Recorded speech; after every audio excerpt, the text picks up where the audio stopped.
Firman Tuhan hari ini saya ambil dari Injil Lukas pasal 19. Injil Lukas pasal 19 ayat 1 sampai ayat yang ke-10. Injil Lukas pasal 19, kita membaca ayat yang pertama, ayat 1 sampai ayat yang ke-10 dengan judul Zakheus. Dalam hitungan ketiga kita membaca bersama. 1, 2, 3.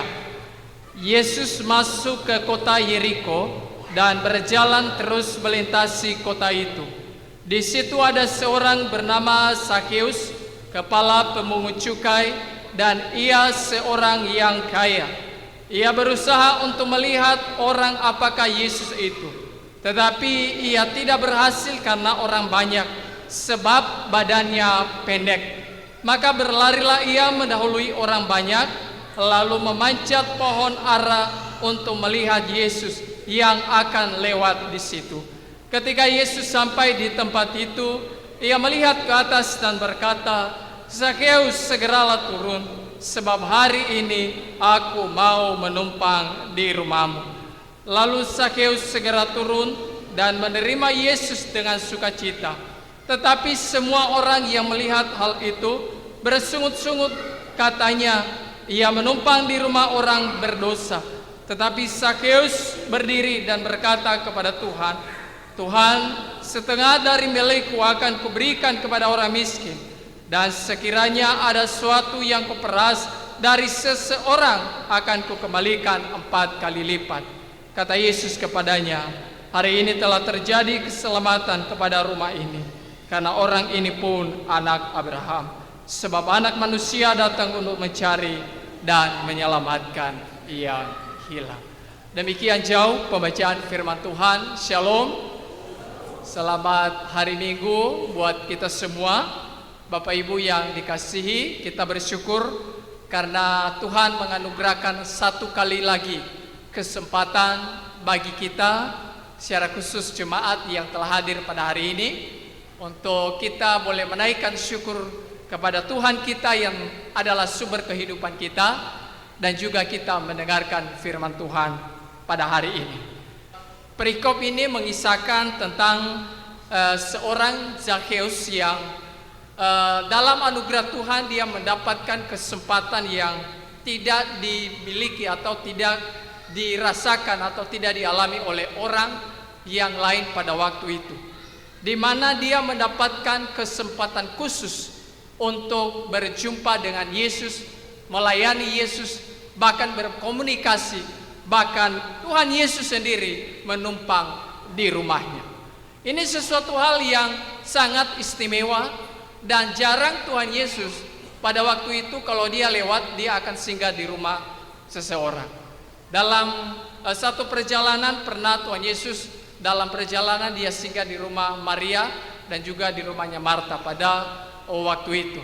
Tetapi kalau kita lihat di catatan Alkitab dalam kitab Injil, ya, Yesus menumpang di rumah orang, singgah di rumah orang sangat sedikit sekali. Yang banyak adalah dia ada di dalam rumah Tuhan.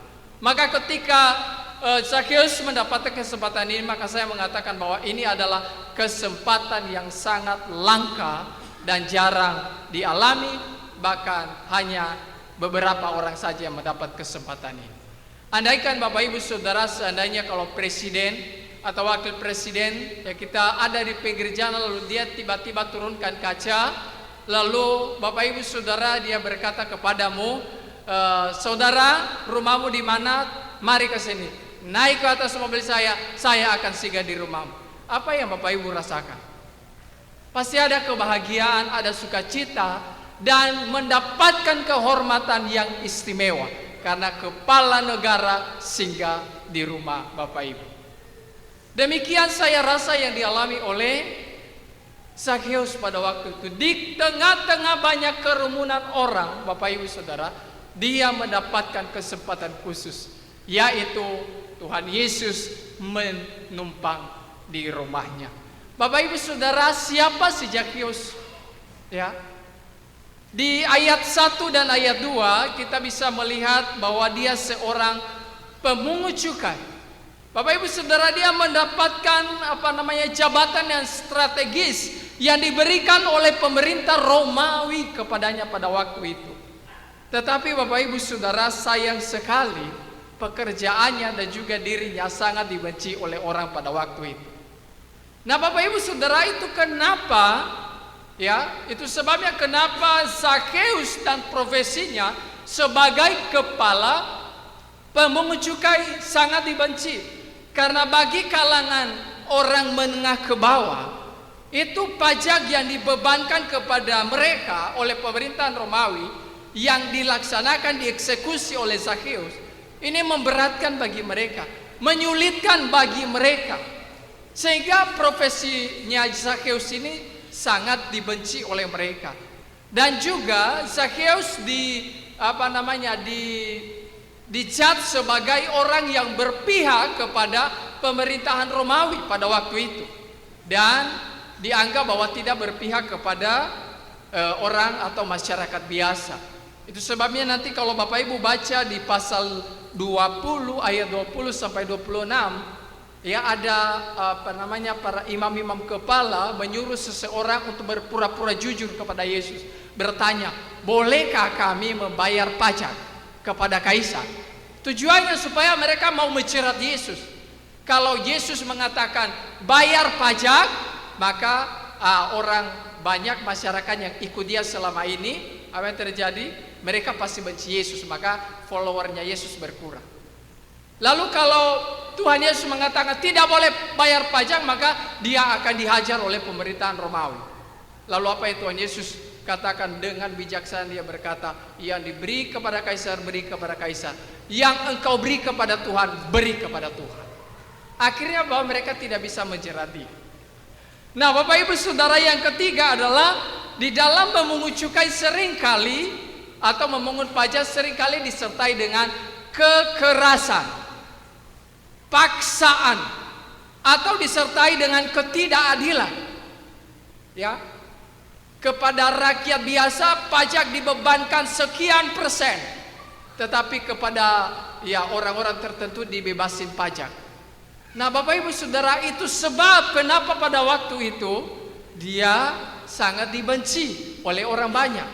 Ya, dan lihat di ayat berikut nanti dikatakan ketika Tuhan Yesus menumpang di dalam rumahnya Zakheus, apa yang orang lain lihat dan katakan kepada Yesus? Lihat, ia menumpang di rumah orang berdosa. Kenapa? Karena Zakheus bagi orang banyak, bagi masyarakat pada waktu itu, dia adalah golongan orang berdosa. Karena pekerjaannya itu tidak memberikan rasa keadilan bagi orang banyak, secara khusus masyarakat menengah ke bawah. Yang berikut Bapak Ibu Saudara, dia adalah seorang yang kaya. Sudah jadi kepala, kaya lagi, iya toh? Wah ini mantap ya. Dan tentu kekayaannya ini Bapak Ibu Saudara tidak lain dia didapatkan dari jabatannya sebagai kepala pemungut cukai. Dan kita tidak tahu entah itu didapatkan dengan cara yang jujur atau ada sedikit ini ya kita tidak tahu. Tapi yang jelas dikatakan di sini bahwa dia kaya, dan pasti kekayaannya itu didapatkan dari jabatannya sebagai kepala pemungut cukai. Tapi Bapak Ibu Saudara perhatikan di sini, ada kerinduan yang besar di dalam hati seorang Zakheus yang kaya, yang pada waktu itu. Kerinduan apa? Yaitu dia hendak melihat siapakah Yesus, seperti apakah dia. Ada penasaran, mungkin selama ini dia hanya dengar dari perkataan orang, telinganya hanya mendengar, begini loh Tuhan Yesus, dia adalah anak Allah, dia adalah juru selamat, dia melakukan banyak mukjizat, orang mati dibangkitkan, yang tuli bisa mendengar, mata buta bisa melihat. Dan dia mengatakan, akulah jalan dari kebenaran dan hidup, tidak ada seorang pun yang datang kepada Bapa kalau tidak melalui aku. Mungkin penasaran itulah yang membuat dia, kerinduan hatinya itu begitu besar. Maka ketika Tuhan Yesus satu waktu lewat di kota Yeriko, dia menggunakan kesempatan itu untuk melihat dengan matanya sendiri. Dia tidak mau hanya dengar.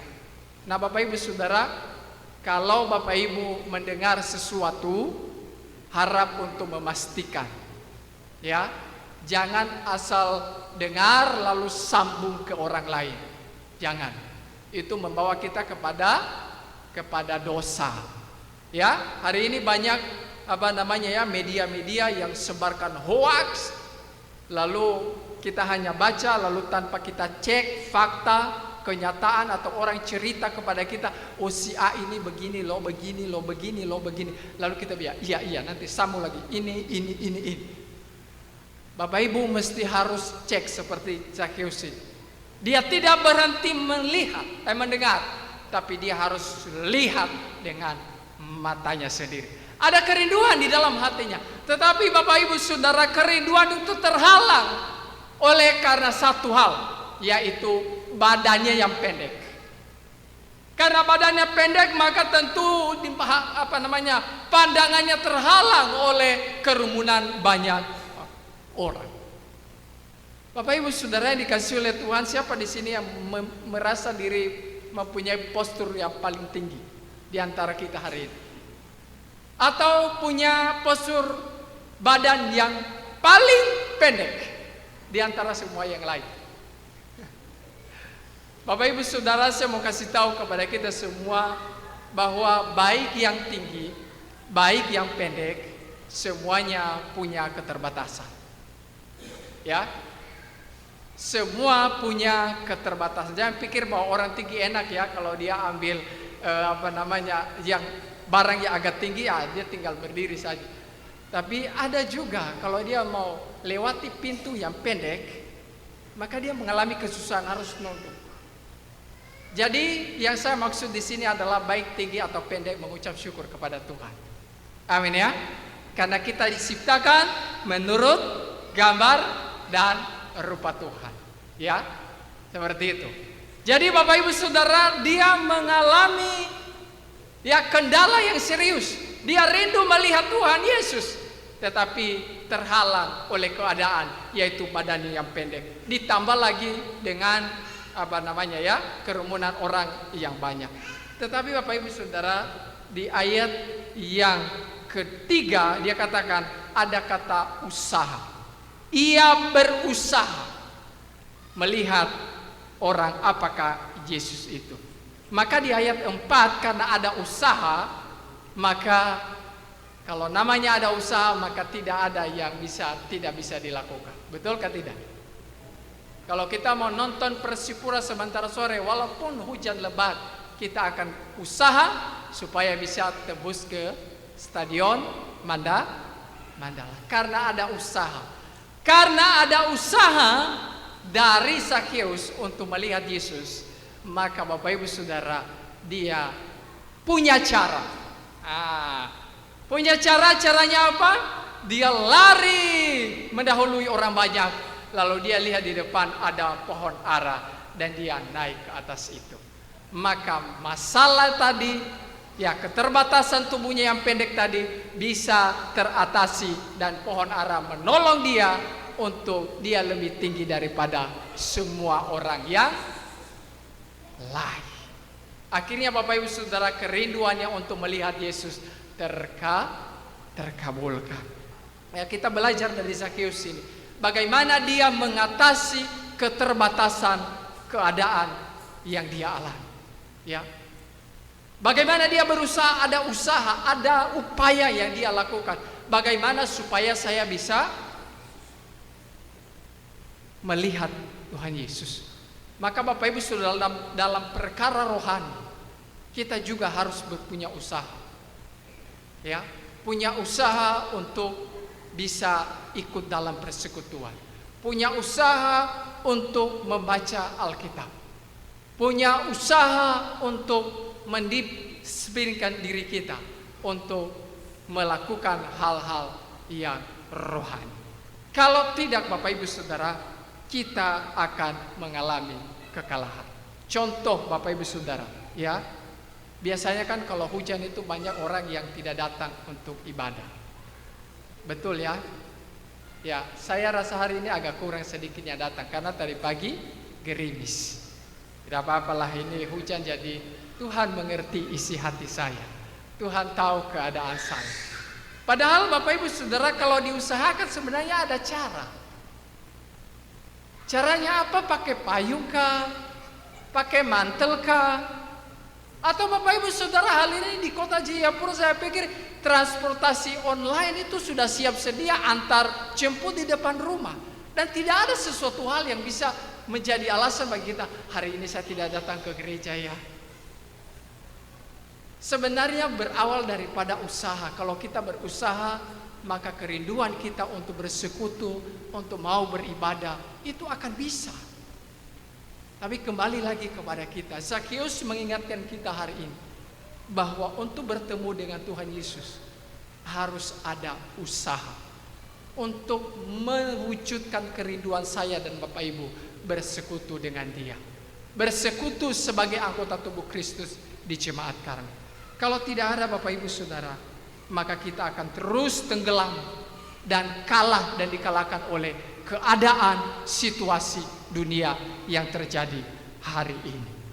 Bapak Ibu Saudara, perhatikan di sini ya. Zakheus berhasil mengatasi keadaan dan keterbatasannya. Zakheus meskipun orang kaya, tetapi kekayaannya tidak memberikan kepuasan kepadanya. Ada kerinduan yang lebih daripada kekayaannya dia miliki, yaitu ingin melihat Tuhan Yesus. Dan kerinduan itulah yang mendorong dia untuk bisa berusaha bertemu dengan Yesus. Dan perhatikan bahwa kekayaannya tidak memberikan kepuasan, damai sejahtera, sukacita kepadanya. Justru yang kita lihat di sini adalah dia dibenci oleh orang banyak. Ya, dia dibenci oleh orang banyak, dia tidak disukai.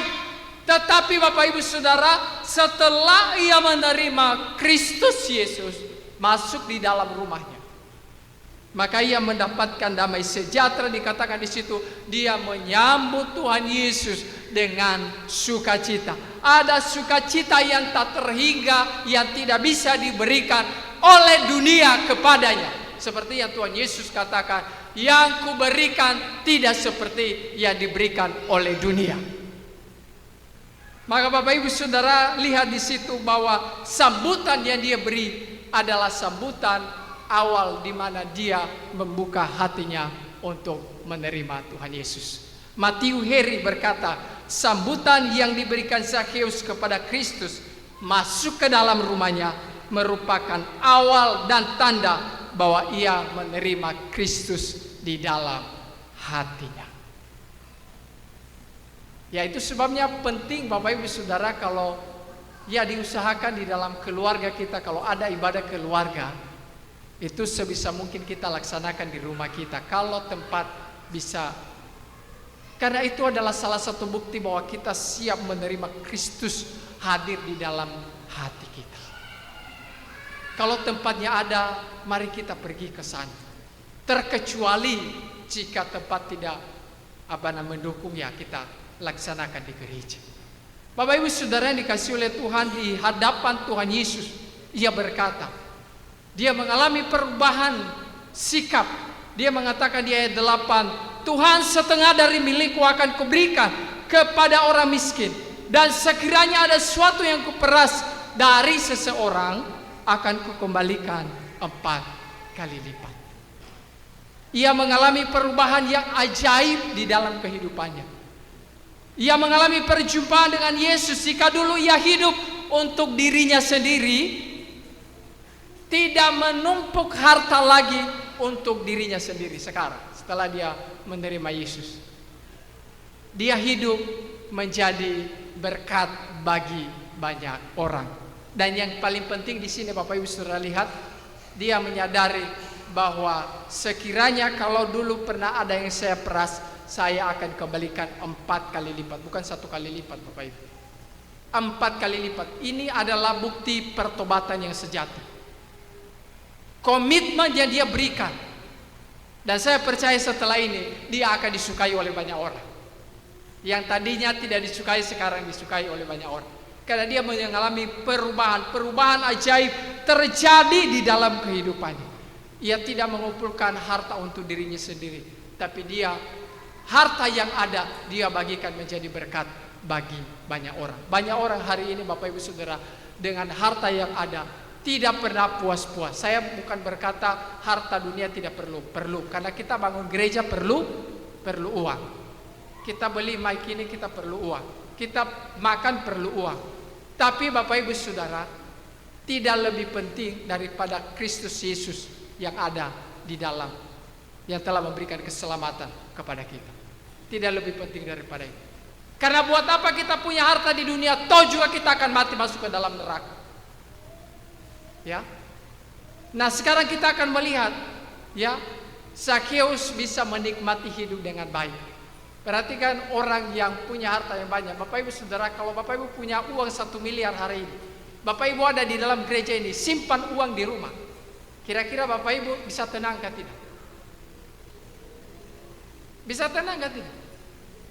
Tidak bisa tenang. Aduh, saya taruh tadi di bawah bantal ini, jangan-jangan ada orang yang dobrak pintu masuk ambil. Iya, itu fakta. Orang pikir bahwa punya segala harta di dunia ini semakin tenang. Tidak, Bapak Ibu Saudara. Makanya di rumah-rumah orang kaya, pejabat itu satpamnya banyak untuk menjaga itu. Kalau tidak, itu dia gelisah setengah mati. Dia mau pergi ke sini, aduh, saya harta. Perhatikan, ini Zakheus, dia bisa menikmati hidup di dalam Tuhan, menikmati hidup yang sejati, menjadi berkat bagi banyak orang. Maka Bapak Ibu Saudara, ada satu kalimat yang sangat indah yang Tuhan Yesus katakan kepada Maria. Dia berkata dalam Lukas 10 ayat 41 dan 42, ketika siapa ini? Marta, ya, keberatan dengan sikap Maria yang tidak turut serta sibuk melayani, ya, menyediakan hidangan atau jamuan kepada Tuhan Yesus. Ya, Tuhan Yesus berkata kepadanya apa? Marta, Marta, engkau khawatir dan menyusahkan diri dengan banyak perkara, tetapi hanya satu yang perlu. Maria telah memilih bagian yang terbaik yang tak diambil daripadanya.